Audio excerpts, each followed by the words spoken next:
Good morning दोस्तों, स्वागत है आप सभी का एक और नई वीडियो के साथ। ये मैंने बीएड के लिए बनाया हुआ है। बीएड डीएलएड इन लोगों के लिए बहुत ही हेल्पफुल वीडियो होने वाला है। हमारी जो इंटर्नशिप होती है, इसमें हम किसी स्कूल में पढ़ाने के लिए जाते हैं 1 मंथ या 20 डेज़ के लिए। तो उसमें हमें लेसन प्लान्स बनाना होता है, जो बहुत ही डिफ़िकल्ट लगता है। तो मैंने बनाया हुआ है, आप देखिए। आपको अच्छा लगे तो लाइक करिएगा, शेयर करिएगा। ये हमारा इतिहास और नागरिक जीवन की किताब है, कक्षा 8 की किताब है ये। हम कक्षा 8 के लिए लेसन प्लान बनाएंगे। हमारा इसमें से कोई भी टॉपिक ले सकते हैं हम यहाँ से, नागरिक शास्त्र से। मैंने ऑलरेडी 2-3 वीडियो बना रखी है, अपलोड किया हुआ है, आप लोग देखिए। यहाँ पे ये सब टॉपिक है, आप कोई भी टॉपिक ले सकते हैं और इसके बारे में अच्छे से बता सकते हैं। तो मैंने आज लिया है 5वां नंबर, दिव्यांगता। दिव्यांगता पे कई सारी वीडियो होंगी, क्योंकि पूरा मैंने कवर करने की कोशिश की है तो वो बहुत लंबा हो गया है, तो 3 भाग में डिवाइड किया है मैंने। तो आज दिव्यांगता का लेसन प्लान देखेंगे। ये कक्षा 8 की है, नागरिक शास्त्र के विषय।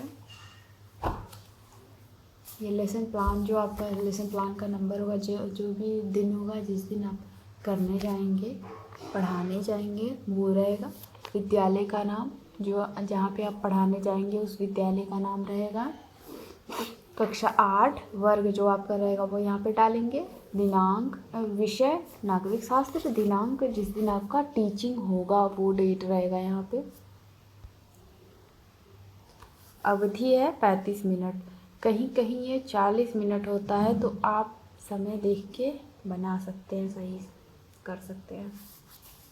हमारा प्रकरण है, टॉपिक दिव्यांगता। सामान्य उद्देश्य में पहला सामान्य उद्देश्य है छात्रों में आदर्श नागरिकता का विकास करना। और दूसरा है छात्रों की तर्क शक्ति, विचार शक्ति, स्मृति शक्ति, क्षमता का विकास करना। छात्रों में वैज्ञानिक दृष्टिकोण का विकास करना। चौथा नंबर है छात्रों में अंतर्राष्ट्रीय भावना का विकास करना। 5वां नंबर है छात्रों में नागरिक विषय के प्रति रुचि उत्पन्न करना। 6ठा नंबर है छात्रों को राजनीतिक परिस्थिति से अवगत कराना। बहुत सारे बच्चे होते हैं जिनको इंटरेस्ट नहीं आता इतिहास पढ़ने में, भूगोल पढ़ने में, नागरिक शास्त्र पढ़ने में। तो रुचि उत्पन्न करने के लिए हमारा उद्देश्य ये है कि हम बच्चों को ऐसे पढ़ाएं कि वो रुचि से पढ़ें। 7वां नंबर है नागरिक समस्याओं का समाधान विकसित करने की योग्यता का विकास करना। 8वां नंबर है छात्रों को राजनीतिक एवं सामाजिक रूप से संवेदन बताना। 9वां नंबर है छात्रों में विश्व बंधुत्व की भावना का विकास करना। 10वां नंबर है छात्रों में सत्य, न्याय, शोध, समानता से सामाजिक गुणों का विकास करना। आप लोग एक बार शुरू से देख सकते हैं।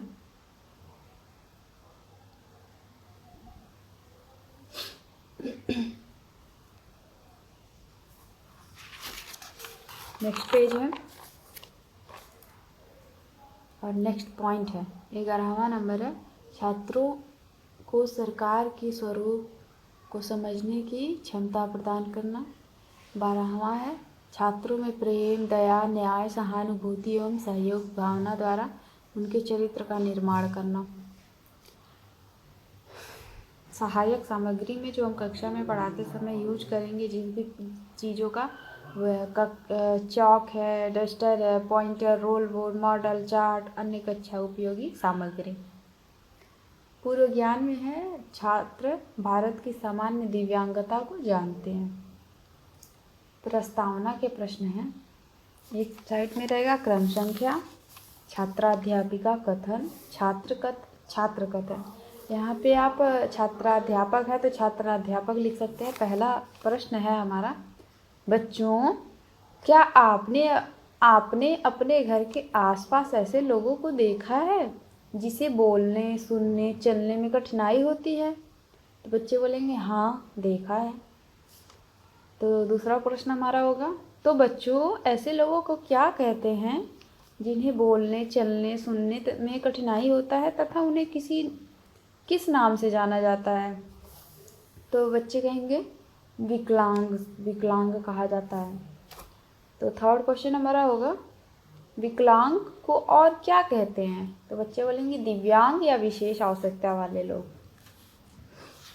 विशेष आवश्यकता वाले लोग तो नहीं कहेंगे, क्योंकि हमने अभी पढ़ाया नहीं हुआ है। मैक्सिमम बच्चे दिव्यांग या विकलांग ही बोलेंगे। शुरू से आप देख लीजिए।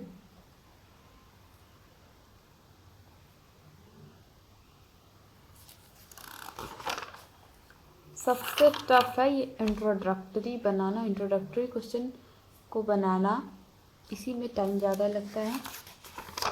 बाकी आप आगे का देखिए। उद्देश्य कथन।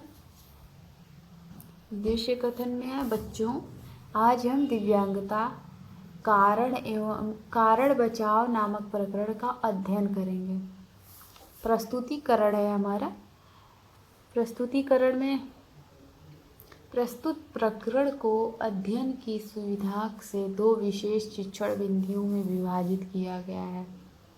दो टीचिंग पॉइंट हमने हमें दो टीचिंग पॉइंट लेना है, जिसको यहाँ पे बताना है कि हम प्रस्तुतिकरण के अंतर्गत हमें बताना होगा कि हमें कौन कौन से टीचिंग पॉइंट, कितनी टीचिंग पॉइंट लेंगे। तो पहला टीचिंग पॉइंट है शिक्षण बिंदु व सामान्य उद्देश्य। एक साइड लिखेंगे, छात्राध्यापिका कथन लिखेंगे, फिर छात्र कथन लिखेंगे। विकलांगता यहाँ पे दिव्यांगता लिखेंगे, उसके बाद विशिष्ट उद्देश्य इसी के नीचे, ज्ञानात्मक, बोधात्मक, अनुप्रयोगात्मक। जिसके अंतर्गत ज्ञानात्मक में लिखेंगे छात्र दिव्यांगता के विषय में जान सकेंगे, इससे उनको ज्ञान होगा। बोधात्मक मतलब वो समझ सकेंगे, जवाब दे सकेंगे। अनुप्रयोगात्मक मतलब लिख सकेंगे। तो दिव्यांगता को यहाँ पे स्पष्टीकरण द्वारा बताया गया है। स्पष्टीकरण है, आपने अपने घर, गांव तथा समाज में ऐसे लोगों को देखा होगा जो लाठी का सहारा लेकर या दूसरों का हाथ पकड़कर चलते हैं, कम या बिल्कुल नहीं सुनते तथा मुंह से बोल नहीं पाते, पैरों से चल नहीं पाते तथा अपने हाथ से काम नहीं कर पाते। ऐसे लोग जिसे बोलने, सुनने, देखने में, चलने में कठिनाई होती है, उसे दिव्यांग कहते हैं। दिव्यांगता को अक्षमता की सामान्यतः 4 श्रेणियाँ होती हैं। जैसे दिव्यांगता को अक्षमता भी कहते हैं। तो दिव्यांगता या अक्षमता की सामान्यतः 4 श्रेणियाँ होती हैं।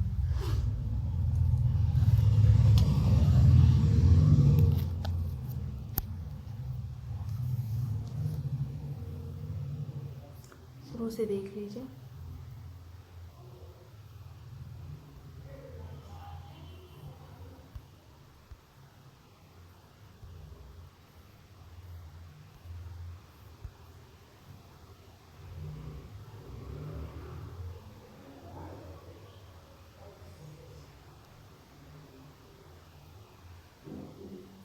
यहाँ पे लिखेंगे छात्र ध्यानपूर्वक सुनेंगे। नेक्स्ट पेज है हमारा। यहाँ पे जो था अनुप्रयोगात्मक, छात्र दिव्यांगता के विषय में लिखेंगे। इसको लिखेंगे जरूर। अब यहाँ पे है दिव्यांगता को उधर डिफाइन किया। अब उसमें 4 अक्षमता वाले लोग जो आते हैं वो हैं श्रवण अक्षमता, दृष्टि अक्षमता, अस्थि अक्षमता, मानसिक अक्षमता। श्रवण अक्षमता वो होता है जिसमें लोगों को सुनाई देना कम या बंद हो जाता है, जिसे श्रवण संबंधी अक्षमता कहते हैं। दृष्टि अक्षमता वो होता है, इसके अंतर्गत लोगों को दिखाई देना कम हो जाता है या दिखाई ही नहीं देता। अस्थि संबंधी अक्षमता होता है, जैसे कि इसमें लोगों की हड्डियाँ टूट गई होती हैं, फ्रैक्चर हो गए होते हैं, तो वो लोग अस्थि अक्षमता संबंधी बीमारियों के अंतर्गत आते हैं, दिव्यांगता की श्रेणी में आते हैं। यहाँ पे आप लिख दीजिए, मेरा छूट गया है। मानसिक अक्षमता है, मानसिक अक्षमता, इसमें ऐसे लोग आते हैं जिनका मानसिक विकास उनकी उम्र के हिसाब से कम होता है, ऐसे व्यक्ति को मानसिक अक्षमता कहा जाता है। अस्थि अक्षमता में आप लिख सकते हैं, लिख दीजिएगा, इसमें मनुष्य के हड्डी अस्थि मतलब हड्डियाँ होता है, हड्डी की प्रॉब्लम जिसको होती है वो अस्थि अक्षमता के अंतर्गत आते हैं। मानसिक अक्षमता हो गया, ऐसे व्यक्ति को मानसिक अक्षमता कहते हैं। शारीरिक अक्षमता हमें मुख्यतः 2 प्रकार से प्राप्त होती है, जन्मजात दिव्यांगता, जन्म के उपरांत दिव्यांगता। ये शुरू से आप लोग देख लीजिए।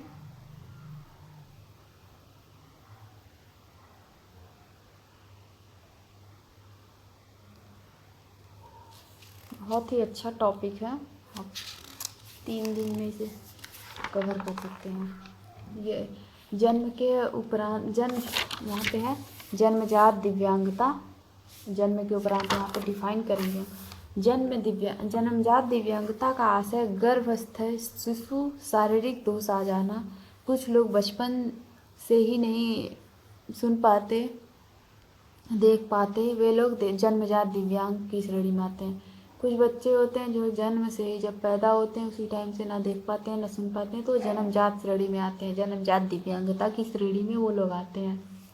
जन्म के उपरांत वो लोग आते हैं जो जन्म, जैसे कि जन्म हो गया है, किसी कारणवश उनका एक्सीडेंट होता है, चाहे कुछ भी होता है, तो वो जन्म के उपरांत विकलांगता, जैसे कि जन्म के बाद का अर्थ है जैसे कि पाँव से चलने तथा हाथ से कार्य करने में असमर्थ हो जाना।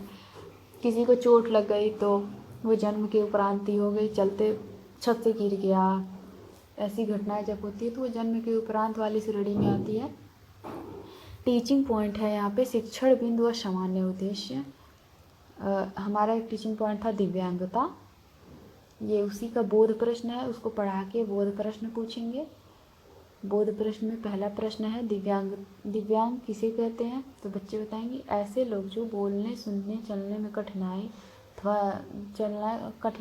अथवा नहीं कर पाते, उन्हें दिव्यांग कहते हैं। दूसरा प्रश्न है श्रवण संबंधी अक्षमता किसे कहते हैं, तो बच्चे जवाब देंगे वह व्यक्ति जो सुन नहीं सकता उसे श्रवण संबंधी अक्षमता कहते हैं।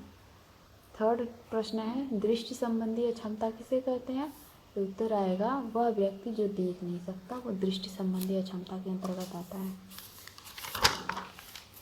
श्यामपट्ट कार्य में हम श्यामपट्ट कार्य है नेक्स्ट हम लिखेंगे श्यामपट्ट पे। दिव्यांग बच्चों को विशेष आवश्यकता वाले बच्चे कहा जाता है, पॉइंट बना के लिखेंगे। इन बच्चों को दिव्यांग किसी की दया सहानुभूति, इन बच्चों को, तो वो बच्चे कौन है, दिव्यांग किसी की दया सहानुभूति की आवश्यकता नहीं है, केवल सहयोग और प्रेम की आवश्यकता होती है इन बच्चों को। सेकंड टीचिंग पॉइंट है दिव्यांगता का कारण, तो इसको व्याख्या करेंगे और इधर लिखेंगे ध्यानपूर्वक, बच्चे सुनेंगे। व्याख्या में है देश में इस समय दिव्यांग लोगों की संख्या लगभग 2% है। मशीनों, यंत्रों, औजारों के अधिक प्रयोग से तथा उनसे हुई दुर्घटनाओं से दिव्यांगता और बढ़ गई है। कारण निम्न है। प्राकृतिक आपदाएं, चक्रवात, भूकंप, ज्वालामुखी विस्फोट आदि के द्वारा बहुत से लोग शारीरिक रूप से समुचित दूरी पर मकान बनवाए जाएं। प्राकृतिक आपदा से जो हमारे भूकंप आता है उससे लोगों को नुकसान होती है, वो दिया हुआ है। दूसरा है यातायात नियमों की अवहेलना से भी दिव्यांगता बढ़ जाती है। आए दिन सड़क एवं रेल दुर्घटनाएं होती हैं। इन दुर्घटनाओं में तमाम लोग शारीरिक रूप से अक्षम हो जाते हैं। लोग यातायात के नियमों को नहीं मानते। ट्रेन 10 मिनट रुकने को बोली है, ट्रेन रोका गया है ट्रेन के पास, ट्रेन कहीं से आ रही है, लोग नहीं मानते, बाइक लेके नीचे से चलते हैं, तो जिसके कारण वो उनके साथ दुर्घटना होती है, तो वो यातायात नियमों की अवहेलना के अंतर्गत आएगा कि वो उस नियम की अवहेलना किए गए हैं ज़बरदस्ती, तो वो जन्म के उपरांत जो अक्षमता है उनका दिव्यांगता, वो जन्म के उपरांत है और यातायात नियमों का उल्लंघन करने से है। इसीलिए हमें प्रत्येक नियमों का पालन करना चाहिए। रोका गया है तो रुकिए, फिर जाइए। नेक्स्ट है, देश में स्वास्थ्य सेवाओं के समुचित विस्तार न होने से समय पर स्वास्थ्य सेवाएं उपलब्ध नहीं हो पाती। ऐसी स्थिति में लोगों को कठिनाई का सामना करना पड़ता है। बहुत सारे जगह हैं जहाँ पे दवाइयाँ नहीं मिल पाती, स्वास्थ्य संबंधी कठिनाइयाँ का सामना करना पड़ता है। तो ऐसी स्थिति में दिव्यांगता और बढ़ जाती है। यहाँ पे युद्ध जनित दिव्यांगता, कभी कभी युद्धों, आतंकवादी घटनाओं तथा आपसी झगड़ों में भी लोगों को अपने अपने हाथ पैर गंवाने पड़ते हैं। युद्ध जब होता है तो उसमें एक लोग की हानि तो होती नहीं है, प्रत्येक नहीं कह सकते, मैक्सिमम लोग को जान माल दोनों की हानि होती है। तो इससे युद्ध जनित दिव्यांगता भी होती है। अब इसके लाइन में लिखेंगे, क्योंकि ये हमारा टीचिंग का सेकेंड पॉइंट है, तो इसमें भी लिखेंगे विशिष्ट उद्देश्य उसके अंतर्गत है ज्ञानात्मक, बोधात्मक, अनुप्रयोगात्मक। सेम वही चीज़ है, छात्र दिव्यांगता का कारण जान सकेंगे। दिव्यांगता था वहाँ, यहाँ पे दिव्यांगता का कारण है, क्योंकि हमारा टीचिंग पॉइंट जो है वो दिव्यांगता का कारण है। यहाँ पे शुरू से देख लीजिए, समझ के ध्यान से लिखिए। और यहाँ पे नेक्स्ट है, यह यंत्रों तथा मशीन का युग है। प्रत्येक कार्य में मशीन तथा औजार का प्रयोग बढ़ गया है, चाहे वह कारखाने की मशीन हो या खेती आदि में प्रयोग में आने लगी है। अर्थात मशीन जो है हमारे कार्य को कर दे रही है, जिसके कारण हमारे शरीर में आलस आता है। हम सुख देना चाहते हैं अपने शरीर को, तो ये भी बहुत बड़ा कारण है। कहीं ना कहीं यंत्रों और मशीनों का प्रयोग करिए, पर कम से कम करिए, जिससे आपको कोई नुकसान ना हो। इसका जो सेकेंड टीचिंग पॉइंट था दिव्यांगता का कारण, उसका बोधात्मक प्रश्न ये है। बोध प्रश्न है, दिव्यांग किसे कहते हैं? जो चलने, सुनने, बोलने में असमर्थ हो। दिव्यांगता का कारण क्या है? प्राकृतिक आपदाएं, यातायात नियमों की अवहेलना में दुर्घटना आदि। जब आप पढ़ा के प्रश्न पूछेंगे तो बच्चे जरूर जवाब देंगे। यहाँ पे है, श्यामपट्ट कार्य में छात्राध्यापिका करेंगी पॉइंट बना के। अब स्वास्थ्य संबंधी अनुसंधानों में ऐसे अनेक टीकों की खोज किया गया है जिससे इस बीमारी को रोका जा सकता है। पोलियो के लिए अभियान 1995 से चलाया जा रहा है। ये पॉइंट लिख के आप पुनरावृत्ति के प्रश्न फिर से पूछेंगे। जितना पढ़ा चुकी हैं क्लास में शुरू से लास्ट तक सारे में से प्रश्न पूछेंगे। पहला प्रश्न, दिव्यांगता से आप क्या समझते हैं? दूसरा प्रश्न, दिव्यांग बच्चों लोगों को और क्या कहा जाता है? थर्ड प्रश्न है, दिव्यांगता के कारणों को बताइए। अब फिर निरीक्षण कार्य, पुनरावृत्ति के प्रश्न आप लिख देंगे बोर्ड पे, पॉइंट भी लिखेंगे और निरीक्षण कार्य करेंगे। घूम घूम के देखेंगे कि बच्चे क्या कर रहे हैं, नोट कर तो रहे हैं ना। गृह कार्य में देंगे छात्राध्यापिका छात्रों को दिए प्रश्नों का उत्तर पुस्तिका में लिखकर लाने को कहेंगी। बोलेंगे कि बच्चों आप लोग कल होमवर्क करके लाएंगे और प्रश्न लिखेंगे बोर्ड पे। दिव्यांगजनों के प्रति सद्भावनापूर्ण आचरण पर आधारित एक लघु कहानी लिखकर लाना है। यहाँ पे आपके निरीक्षण का साइन है, यहाँ आपका शुरू से देख लीजिए। अगर ये वीडियो आपको अच्छी लगे तो लाइक करिए, शेयर करिए, सब्सक्राइब करिए और लास्ट तक देखने के लिए थैंक यू सो मच। मैं ऐसी वीडियो आप लोगों के लिए बनाती रहूँगी। Thank you so much.